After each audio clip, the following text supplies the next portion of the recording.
स्वागत है आपका एक बार फिर से एक और कहानी में। आज की ऑडिबल स्टोरी की कहानी बेहद ही खास होने वाली है। इस कहानी को सुनकर आपके मायने बदल सकते हैं लड़कों और लड़कियों को लेकर। आइए इस कहानी की शुरुआत करते हैं। कहानी की शुरुआत होती है एक धनी सेठ के घर से। जी हाँ, धनी सेठ के यहाँ धन लक्ष्मी की कोई कमी नहीं थी, ना धन की ना ही लक्ष्मी की।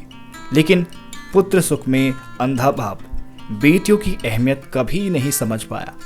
वह एक के बाद एक 4 लड़कियों का काल बन गया। लेकिन जब वह अपनी 5वीं बेटी को काल का ग्रास बनाने वाला था, तभी माँ की ममता ज़्यादा हावी हो गई और माँ ने चोरी छुपके अपनी 5वीं बेटी की रक्षा के लिए उसे अपने भाई को सौंप दिया। लेकिन पुत्र रतन की आशंका के लिए अभी भी एक पुत्र की आशा में वह था। 3 वर्ष पश्चात आखिरकार एक पुत्र की प्राप्ति हुई।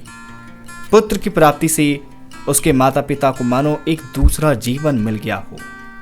खुशी 7वें आसमान पर थी। समय बीतता जाता है। लड़की अपने मामा को ही अपना पिता मानने लगती है, क्योंकि बचपन में ही उसे वहां पर छोड़ दिया गया था। इसी बीच लड़का लड़की दोनों विवाह योग्य हो जाते हैं। पिता ने अपने बेटे की हर इच्छा पूरी की, हद से ज्यादा पैसा खर्च किया। उसके पास सभी प्रकार के सभी ऐश्वर्य के साधन भी थे। महीने बीत गए, बेटी की शादी जो है उधर भी कर दी गई। लेकिन सेठ के यहाँ बेटे की शादी के 6 महीने अब बीतने को थे। पुत्र वधू अच्छे से रह रही थी और कोई सामान की कमी भी नहीं थी। लेकिन सेठ यानी ससुर की संपत्ति देखकर अब नई पुत्र वधू को जो है लालच आ जाता है। वह उसे हड़पने की कोशिश करती है और हमेशा इसे हड़पने की भावना से रहती है। बहू रानी अपने सास ससुर को घर से धक्का मार कर निकाल देती है। वो सोचती है कि अगर ये घर से निकल जाएंगी तो सारी जायदाद की मालकिन मैं ही बन जाऊंगी। वह कई षड्यंत्र रचती है। बीच बीच में कई तांडव भी वह किया करती। अपने पति को यह एहसास दिलाया कि उसके माता पिता उससे राजी नहीं हैं। एक दिन बहू ने क्रोधित होते हुए अपने पति से बोला, अजी सुनो, अब बहुत हुआ। अब मेरे लिए यहाँ एक पल भी रुकना दुश्वार हो रहा है। मैंने अपने मायके जाने का निर्णय ले लिया है। पति ये सब सुनकर घबरा गया। उसने उसे बहुत समझाने की कोशिश भी की, वह नहीं मानी। अंत में पत्नी ने अपना आखिरी पत्ता खोला और बोली, मैं नहीं चाहती कि तुम्हारे माँ बाप हमारे साथ रहें, क्यों ना हमें इन्हें दूर छोड़ाएं। ये सब सुनकर एक बार तो सेठ के बेटे को भी झिझक आई, लेकिन अपनी पत्नी के प्रेम में इतना पागल था कि वो बिना कुछ सोचे अपनी पत्नी की रजामंदी में आ गया। रात के अंधेरे में दोनों ने उन्हें घर से धक्के मार के निकाल दिया और पहुंचा दिया एक वृद्धाश्रम में।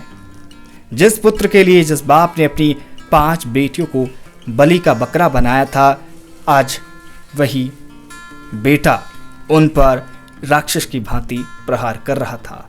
उसकी बर्बादी का कारण बन गया। सेठ की सारी संपत्ति चली गई। जब इस बात का पता उसकी 5वीं बेटी को पता चला, जिसे सेठ की पत्नी ने चोरी छुपके उसके भाई के पास भेज दिया था, वह आई। वह उन दोनों को अपने घर ले गई। वह बड़े मान सम्मान और प्यार से उन्हें रखती है। साल बीतता है। वह सेठ को यह कहकर सदा अपने पास रखती है कि मैंने कभी अपने माँ बाप को तो नहीं देखा, आज से आप ही मेरे माँ बाप हैं। ये सुनकर सेठ की आंखों में आंसू आ गए।